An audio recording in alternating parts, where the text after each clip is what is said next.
wabarakatuh. Selamat siang dan salam sejahtera bagi kita semua. Pertama-tama, marilah kita panjatkan puji dan syukur kehadirat Allah Subhanahu wa taala yang telah memberikan rahmat, kesempatan dan kesehatan pada kita semua.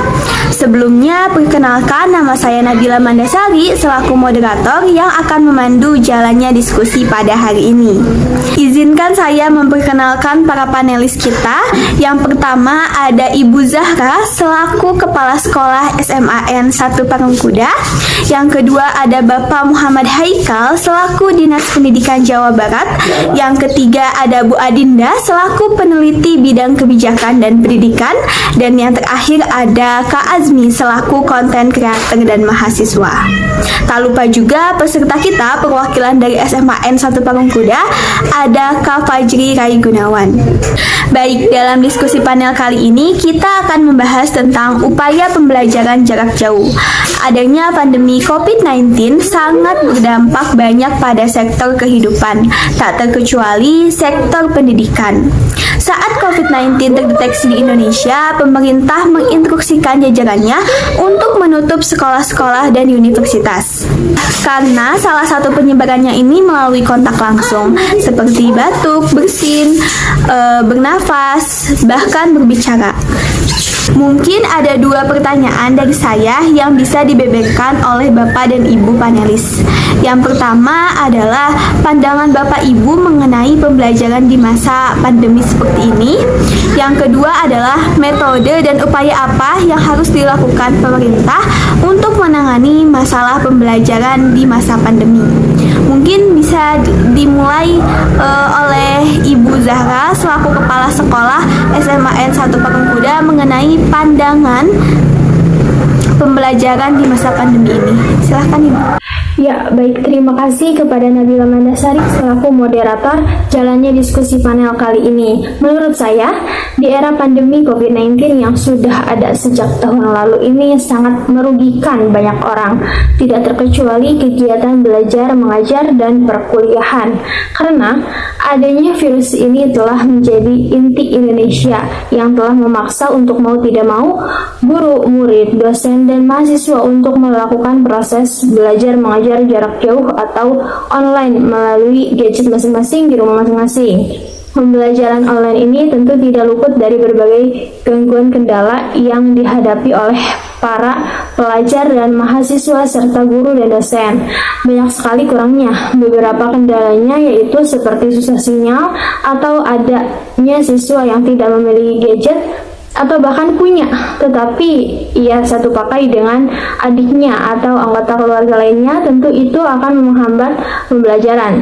Lalu mahalnya harga paket data karena tidak semua siswa memiliki wifi di rumahnya, dan ketidakpahaman atau kurang jelasnya guru saat menjelaskan materi. Tidak hanya guru-guru yang mendapat keluhan, justru orang tua sendiri yang pusing karena peran orang tua ini menjadi double, mengurus rumah tangga, dan karena adanya pandemi, jadi guru mendadak juga.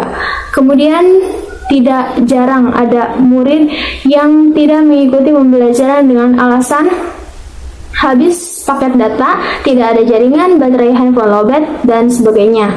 Sebagai kepala sekolah, itu yang saya dapat. Ya, berbagai keluhan dari para guru dan pandangan terhadap pembelajaran di masa pandemi ini. Saya harap pandemi segera berakhir, semuanya normal kembali. Amin ya rabbal alamin. Sekian pandangan saya terhadap pembelajaran di masa pandemi. Mohon dimaafkan bila saya ada salah kata. Selanjutnya saya kembalikan kepada moderator. Terima kasih. Lalu kita akan mendengarkan pendapat dari Bapak Haikal mengenai metode apa yang cocok nih Pak untuk pembelajaran di masa pandemi ini. Silahkan Bapak Haikal. Baik, terima kasih kepada moderator. Saya akan menyampaikan gagasan saya tentang metode yang digunakan untuk pembelajaran di masa pandemi ini. Metode yang sangat tepat yaitu menggunakan metode pembelajaran yang memanfaatkan teknologi digital. Sistem pembelajaran ini tidak mendidik beratkan pada pertemuan tatap muka langsung, melainkan melalui proses digital yang dapat diakses di mana saja.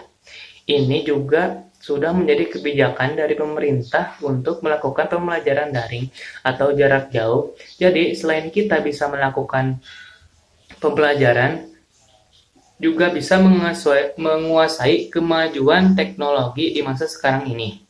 Mungkin itu saja yang bisa saya sampaikan. Saya kembalikan kepada moderator. Terima kasih kepada Bapak Haikal atas pendapatnya. Mari kita dengarkan pendapat dari Ibu Adinda menanggapi metode yang tadi sudah dijelaskan oleh Bapak Haikal. Apakah efektif pembelajaran digital atau daring seperti itu dilakukan sekarang? Kepada Bu Adinda, saya persilahkan. Baik, terima kasih moderator. Di sini saya akan memaparkan pendapat saya. Menurut saya pembelajaran daring dirasa kurang efektif karena siswa memiliki kesulitan untuk belajar online, yaitu sinyal maupun kuota. Meskipun pemerintah telah memberikan bantuan kuota, tetapi jika sinyalnya tidak ada, maka hal tersebut sama saja tidak efektif.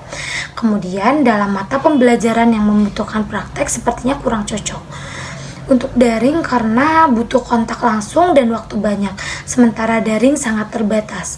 Mahasiswa juga mulai merasa jenuh belajar di rumah dan ingin segera bertatap muka dengan guru dan teman-temannya. Kejenuhan siswa tersebut terjadi karena mereka bosan dengan kondisi dan situasi yang ada memaksa mereka untuk tetap berada pada kondisi dan situasi tersebut, seperti tidak boleh keluar rumah mengerjakan pekerjaan yang ada di rumah, dimarahi orang tua dan lain-lain. Dan pembelajaran daring ini banyak hambatannya, terutama pada tugas yang terlalu banyak dan tidak sesuai dengan materi secara maksimal. Selain itu, banyak mahasiswa yang menunda penelitian dengan mereka tidak bisa mengambil jadwal di lapangan. Konsultasi tugas akhir pun terlambat, akhirnya target lulus secara tertunda. Terima kasih kepada Bu Adinda atas pendapatnya. Nah, selanjutnya kita akan mendengarkan pendapat dari Kak Azmi selaku konten kreator dan mahasiswa mengenai upaya apa yang harusnya dilakukan pemerintah untuk menanggapi masalah pendidikan ini. Silahkan. Baik, terima kasih kepada moderator. Di sini saya akan menyampaikan pendapat saya mengenai upaya yang harus dilakukan oleh pemerintah.